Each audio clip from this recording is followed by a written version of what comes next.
बिस्मिल्लाहिर्रहमानिर्रहीम अस्सलाम वालेकुम व रहमतुल्लाहि व बरकातहू। की हाल चाल है जी? ठीक ठाक हो? उम्मीद है अल्लाह ताला दे हुक्म दे नाल इंशाअल्लाह तुसीं सारे ठीक ठाक होवोगे। अल्लाह ताला सब ते रहमत फरमाए, अल्लाह ताला सब नूं अपने हिफ्ज़ो ईमान दे विच रखे।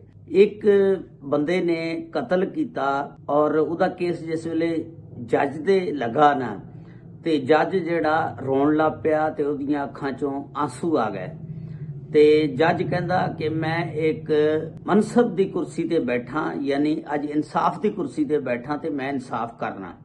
अगर मेरे वस च हुंदा तां मैं तैनूं बरी कर दिंदा, लेकिन मैं चूंकि एक फर्ज जिहड़ा मेरा वो पूरा करना ते तूं चूंकि कतल कीता, इस वास्ते मैं तैनूं सजाए मौत नहीं दिंदा।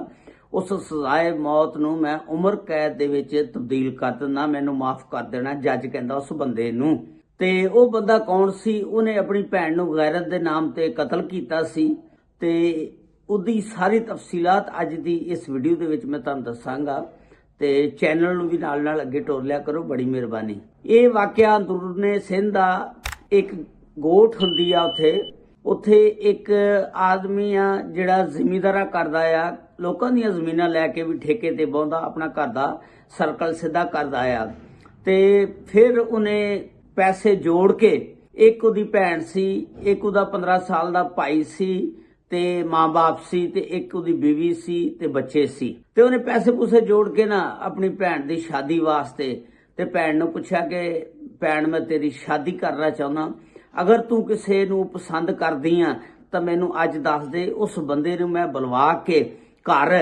ओनूं चाह भी पिलावांगा, ओनूं तेरा रिश्ता भी देआंगा, ओनूं पुछांगा ते जे नहीं तो मैनू सारी गल हकीकत खोल के दस दे, जिथे तेरी पसंद आ मैं उत्थे शादी कर दिना, क्योंकि मैं पैसे जोड़ लए, हुण मैं चाहना कि मैं तेरी शादी जिहड़ी आ करके अपना फर्ज निभा देवां। वो भैन कहंदी अगों कि भाजी मेरा कोई भी किसी दे नाल कोई तलक नहीं हैगा, ना मैं किसी नूं पसंद करदी आ, जिथे तुहाडा दिल करदा तुसीं मेरी शादी कर दिओ।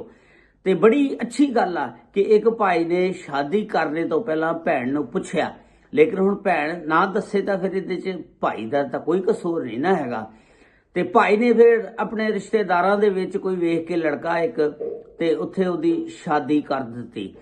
जिस वेले शादी करती भैन नूं टोर दिंदा, ओह भैन अपने घर चले जांदी आ, खामद दे नाल जिंदगी गुजारना शुरू कर दिंदी आ।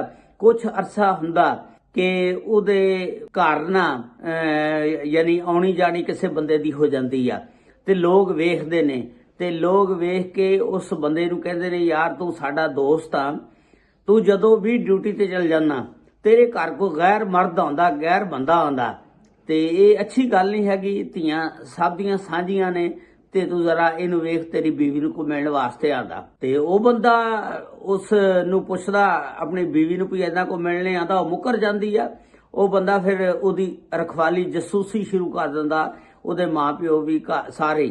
जिस वेले ਉਹ जसूसी करते ने ਉਹ ਬੰਦਾ ਇੱਕ ਦਿਨ ਨਾ ਉਸ ਬੰਦੇ ਦੀ ਮਾਂ ਤੇ ਪਿਓ ਵੀ ਤੇ ਭਾਈ ਵੀ ਉਹਨੂੰ ਉੱਤੋਂ ਫੜ ਲੈਂਦੇ ਨੇ, ਉਹ ਜਿਹੜਾ ਬੰਦਾ ਉਹਨਾਂ ਦੇ ਘਰ ਆਂਦਾ ਤੇ ਜਿਸ ਵੇਲੇ ਫੜ ਲੈਂਦੇ ਨੇ ਉਹ ਪਕੜਦੇ ਨੇ, ਪਕੜ ਕੇ ਉਸ ਲੜਕੀ ਨੂੰ ਲੈ ਜਾਂਦੇ ਨੇ ਉਹਦੇ ਭਰਾ ਦੇ ਘਰ। ਉਹ ਕਹਿੰਦੇ ਨੇ ਜੀ ਆਪਣੀ ਭੈਣ ਨੂੰ ਸਾਂਭ, ਸਾਡੇ ਵੱਸੋਂ ਬਾਹਰ ਆਏ ਤੇ ਇਹਦਾ ਚਾਲ ਚੱਲਣ ਕਰੈਕਟਰ ਠੀਕ ਨਹੀਂ ਹੈਗਾ। ਭੈਣ ਭਾਈ ਦੇ ਘਰ ਆ ਜਾਂਦੀ ਆ, ਉਹ ਤਲਾਕ ਦੇ ਦਿੰਦੇ ਨੇ। ਭੈਣ ਜਿਹੜੀ ਆ ਫਿਰ ਭਾਈ ਦੇ ਘਰ ਇੱਜ਼ਤ ਦੇ ਵਿੱਚ ਰਹਿੰਦੀ ਆ 4-4.25 ਮਹੀਨੇ। ਜਿਸ ਵੇਲੇ ਇੱਜ਼ਤ ਪੂਰੀ ਹੁੰਦੀ ਆ ਤੇ ਭਰਾ ਫਿਰ ਪੁੱਛਦਾ ਕਿ ਭੈਣੇ ਤੂੰ ਕਿਸੇ ਨੂੰ ਪਸੰਦ ਕਰਦੀ ਆ ਤੇ ਤੂੰ ਮੈਨੂੰ ਦੱਸ ਦੇ, ਕਿਉਂਕਿ ਅੱਗੇ ਤੇਰੇ ਤੇ ਜਿਹੜਾ ਇਲਜ਼ਾਮ ਲੱਗਿਆ ਤੂੰ ਕਹਿੰਦੀ ਹੈ ਝੂਠਾ, ਤੂੰ ਤਾਂ ਮੰਨਦੀ ਨਹੀਂ ਹੈਗੀ। ਚਲੋ ਮੈਂ ਸਮਝਦਾ ਚਲੋ ਤੇਰੇ ਸਸੁਰਾਲ ਵਾਲੇ ਸ਼ੱਕ ਕਰਦੇ ਸੀ, ਤੈਨੂੰ ਛੱਡ ਗਏ, ਕੋਈ ਗੱਲ ਨਹੀਂ, ਤੂੰ ਹੁਣ ਦੱਸ ਦੇ, ਮੈਂ ਤੇਰੀ ਸ਼ਾਦੀ ਕਰਨਾ ਚਾਹੁੰਦਾ, ਤੂੰ ਜੇ ਕਿਸੇ ਨੂੰ ਪਸੰਦ ਕਰਦੀ ਆ ਸਾਫ਼-ਸਾਫ਼ ਦੱਸ ਦੇ। ਉਹ ਭੈਣ ਫਿਰ ਕਹਿਣ ਲੱਗ ਪਈ ਕਿ ਇਹ ਸਾਰੀਆਂ ਝੂਠੀਆਂ ਗੱਲਾਂ ਸੀ, ਮੈਂ ਕਿਸੇ ਨੂੰ ਨਹੀਂ ਪਸੰਦ ਕਰਦੀ, ਤੂੰ ਜਿੱਥੇ ਸ਼ਾਦੀ ਕਰਨਾ ਮੇਰੀ ਚਾਹਨਾ ਕਰ ਦੇ, ਮੈਂ ਉੱਥੇ ਹੀ ਕਬੂਲ ਕਰਾਂਗੀ। ਤੇ ਉਹਨੇ ਕਿਹਾ ਠੀਕ ਆ ਜੀ। ਤੇ ਇਹ ਜਿਹੜਾ ਫਿਰ ਸ਼ਾਦੀ ਵਾਸਤੇ ਰਿਸ਼ਤਾ ਵੇਖਣ ਲੱਗ ਪੈਂਦਾ ਤੇ ਉਸੇ ਦੌਰਾਨ ਫਿਰ ਜਿਸ ਵੇਲੇ ਇਹ ਆਪਣੇ ਕੰਮ ਕੁੰਮ ਤੇ ਚੱਲ ਜਾਂਦਾ ਸੀ ਨਾ ਤਾਂ ਪਿੱਛੋਂ ਫਿਰ ਇੱਕ ਬੰਦਾ ਆਣ ਲੱਗ ਪਿਆ ਇਹਦੇ ਘਰ ਤੇ ਮਹੱਲੇਦਾਰਾਂ ਨੇ ਕਿਹਾ ਕਿ ਯਾਰ ਤੂੰ ਸਾਡਾ ਨਾ ਦੋਸਤ ਆ ਤੇ ਮਹੱਲੇ 'ਚ ਬੜੇ ਪੁਰਾਣੇ ਆਪਾਂ ਰਹਿੰਦੇ ਆ, ਤੇਰੇ ਘਰ ਇੱਕ ਬੰਦਾ ਆਂਦਾ ਤੇ ਤੇਰੀ ਭੈਣ ਨੂੰ ਮਿਲਦਾ ਆ, ਤੂੰ ਇਹਦੇ ਉੱਤੇ ਗੌਰ ਕਰ। ਉਹਦੇ ਭਰਾ ਨੇ ਭੈਣ ਨੂੰ ਪੁੱਛਿਆ ਹਾਂ ਬਈ ਤੂੰ ਇਸ ਤਰ੍ਹਾਂ ਮਹੱਲੇ ਵਾਲੇ ਕਹਿੰਦੇ ਨੇ ਗਲਤ ਆ ਜਾਂ ਸਹੀ ਆ। ਉਹਦੀ ਭੈਣ ਨੇ ਫਿਰ ਉਹੀ ਜਵਾਬ ਦਿੱਤਾ, ਉਹਨੇ ਕਿਹਾ ਨਹੀਂ ਭਾਈ ਇਹ ਸਾਰਾ ਕੁਝ ਗਲਤ ਆ ਤੇ ਝੂਠਾ ਇਲਜ਼ਾਮ ਲਾਉਂਦੇ ਨੇ, ਮੈਂ ਇਸ ਤਰ੍ਹਾਂ ਦੀ ਨਹੀਂ ਹੈਗੀ। ਤੇ ਉਹਨੇ ਫਿਰ ਭਰਾ ਨੂੰ ਮੁਤਮਨ ਕਰ ਲਿਆ। ਤੁਸੀਂ ਭਰਾ ਦਾ ਸਬਰ ਦੇਖੋ, ਭਰਾ ਕੋਈ ਹੌਸਲੇ ਵਾਲਾ ਬੰਦਾ ਸੀ ਜਿਹੜਾ ਸਬਰ ਕਰਦਾ ਰਿਹਾ।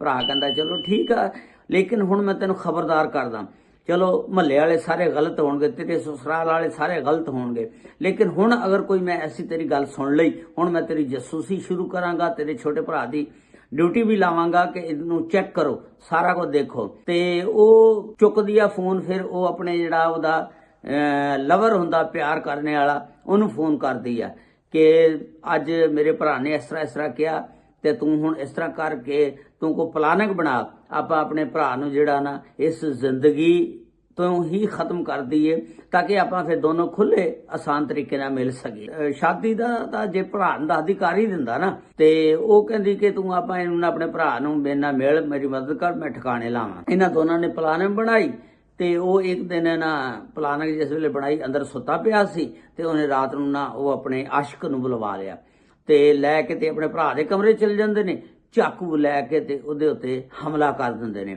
ਅੱਗੋਂ ਭਰਾ ਜਿਹੜਾ ਸੀ ਉਹ ਜ਼ਰਾ ਤਕੜਾ ਸੀ, ਚੰਗਾ ਨੌਜਵਾਨ ਸੀ, ਉਹਨੇ ਨਾ ਉੱਠ ਕੇ ਇਹਨਾਂ ਦੋਨਾਂ ਨੂੰ ਫੜ ਲਿਆ। ਫਿਰ ਇਹਨਾਂ ਦੋਨਾਂ ਨੂੰ ਫਿਰ ਉੱਥੇ ਇਹਨਾਂ ਚਾਕੂਆਂ ਦੇ ਨਾਲ ਮੌਕੇ ਤੇ ਹੀ ਮਾਰ ਦਿੱਤਾ, ਆਪਣੀ ਭੈਣ ਨੂੰ ਵੀ ਔਰ ਉਹਦੇ ਆਸ਼ਿਕ ਨੂੰ ਵੀ।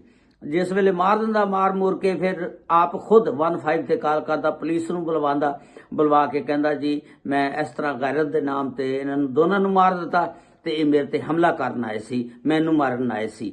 ਤੇ ਪੁਲਿਸ ਜਿਹੜੀ ਆ ਪਕੜ ਲੈਂਦੀ ਆ ਉਹਨਾਂ ਨੂੰ, ਪਕੜ ਕੇ ਫਿਰ ਥਾਣੇ ਲੈ ਜਾਂਦੀ ਆ। ਉਸ ਤੋਂ ਬਾਅਦ ਫਿਰ ਮਹੱਲੇ 'ਚ ਗਵਾਹੀ ਲਈ ਜਾਂਦੀ ਹੈ, ਸ਼ਹਾਦਤਾਂ ਲਈਆਂ ਜਾਂਦੀਆਂ। ਮਹੱਲੇ ਵਾਲੇ ਵੀ ਸਾਰੇ ਕਹਿੰਦੇ ਨੇ, ਉਹਦੇ ਹੱਕ 'ਚ ਗਵਾਹੀ ਦਿੰਦੇ ਨੇ ਕਿ ਇਸ ਦਾ ਕੋਈ ਕਸੂਰ ਨਹੀਂ ਹੈਗਾ, ਇਹ ਬਿਲਕੁਲ ਠੀਕ ਆ, ਇਹਨੇ ਗੈਰਤ ਦੇ ਨਾਮ ਤੇ ਮਾਰਿਆ ਔਰ ਇਹ ਹਮਲਾ ਕਰਨ ਆਏ ਸੀ। ਦੋਨਾਂ ਨੇ ਰਲ ਕੇ ਇਹਦੇ ਉੱਤੇ ਹਮਲਾ ਕੀਤਾ, ਇਹਨੂੰ ਕਤਲ ਕਰਨਾ ਚਾਹੁੰਦੇ ਸੀ। ਅਗਰ ਇਹ ਇਹਨਾਂ ਨੂੰ ਕੁਝ ਨਾ ਕਹਿੰਦਾ ਤੇ ਉਹਨਾਂ ਨੇ ਇਹਨੂੰ ਕਤਲ ਕਰ ਦੇਣਾ ਸੀ। ਇਸ ਵਾਸਤੇ ਇਹਨੇ ਆਪਣੀ ਹਿਫਾਜ਼ਤ ਨੂੰ, ਸੇਫਟੀ ਨੂੰ ਮੱਦੇਨਜ਼ਰ ਰੱਖਦੇ ਹੋਇਆ ਫਿਰ ਉਹਨਾਂ ਨੂੰ ਮਾਰ ਦਿੱਤਾ। ਸਾਰਾ ਵਾਕਿਆ ਫਿਰ ਉਹ ਜਿਸ ਵੇਲੇ ਪੁਲਿਸ ਆਪਣੀ ਰਿਪੋਰਟ ਬਣਾਉਂਦੀ ਆ, ਬਣਾ ਕੇ ਫਿਰ ਜੱਜ ਕੋ ਪੇਸ਼ ਕਰਦੀ ਤੇ ਜੱਜ ਜਿਸ ਵੇਲੇ ਪੜਦਾ ਕੇਸ ਲੱਗਦਾ, ਉਹ ਜੱਜ ਫਿਰ ਸਾਰੀਆਂ ਗਵਾਹੀਆਂ ਮਹੱਲੇ ਦੀਆਂ ਵੀ ਦੇਖਦਾ, ਲੋਕਾਂ ਦੀਆਂ ਵੀ ਦੇਖਦਾ ਵੀ ਸਾਰੇ ਇਸ ਬੰਦੇ ਦੇ ਹੱਕ ਦੇ ਵਿੱਚ ਗਵਾਹੀਆਂ ਨੇ। ਤੇ ਜੱਜ ਜਿਹੜਾ ਨਾ ਉਹ ਕਹਿੰਦਾ ਮੈਂ ਮਜਬੂਰ ਹਾਂ। ਲੇਕਿਨ ਉਹ ਜਿਹੜਾ ਬੰਦਾ ਆਸ਼ਿਕ ਕਤਲ ਹੋਇਆ, ਉਹ ਜਿਹੜਾ ਅਸਰ ਰਸੂਖ ਵਾਲੇ ਸੀ, ਉਹਨਾਂ ਨੇ ਫਿਰ ਅਦਾਲਤ ਦੇ ਵਿੱਚ ਸਿਫਾਰਸ਼ਾਂ ਵਗੈਰਾ ਪਵਾਈਆਂ, ਸਾਰਾ ਕੁਝ ਕੀਤਾ। ਫਿਰ ਜੱਜ ਜਿਹੜਾ ਨਾ ਜਿਸ ਵੇਲੇ ਫੈਸਲਾ ਕਰਨ ਲੱਗਦਾ, ਉਹ ਕਹਿੰਦਾ ਕਿ ਮੈਂ ਅੱਜ ਆਪਣੀ ਕੁਰਸੀ ਤੋਂ ਮਜਬੂਰ ਹਾਂ, ਕਿਉਂਕਿ ਮੈਂ ਇਨਸਾਫ ਦੀ ਕੁਰਸੀ ਤੇ ਬੈਠਾ, ਅੱਜ ਇਨਸਾਫ ਕਰਨਾ।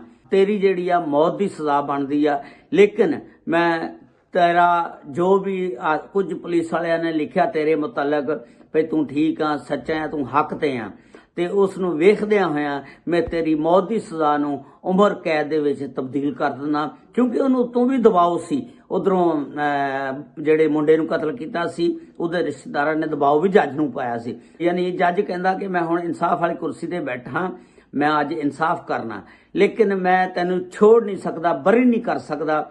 ਕਿਉਂ? ਤੂੰ ਉਸ ਬੰਦੇ ਨੂੰ ਕਤਲ ਕੀਤਾ, ਕਿਉਂਕਿ ਤੂੰ ਆਪਣੀ ਭੈਣ ਨੂੰ ਕਤਲ ਕੀਤਾ, ਤੇਰੇ ਘਰ ਵਾਲੇ ਤਾਂ ਤੈਨੂੰ ਮਾਫ ਕਰ ਦੇਣਗੇ, ਲੇਕਿਨ ਉਹ ਜਿਸ ਬੰਦੇ ਨੂੰ ਤੂੰ ਨਾਲ ਉਹਦੇ ਆਸ਼ਿਕ ਨੂੰ ਕਤਲ ਕੀਤਾ, ਉਹਦੇ ਘਰ ਵਾਲੇ ਨਹੀਂ ਮੰਨਦੇ। ਇਸ ਵਾਸਤੇ ਮੈਂ ਤੈਨੂੰ ਸਜ਼ਾਏ ਮੌਤ ਨਹੀਂ ਦਿੰਦਾ, ਉਹ ਸਜ਼ਾਏ ਮੌਤ ਨੂੰ ਉਮਰ ਕੈਦ ਦੇ ਵਿੱਚ ਤਬਦੀਲ ਕਰ ਦਿੰਦਾ।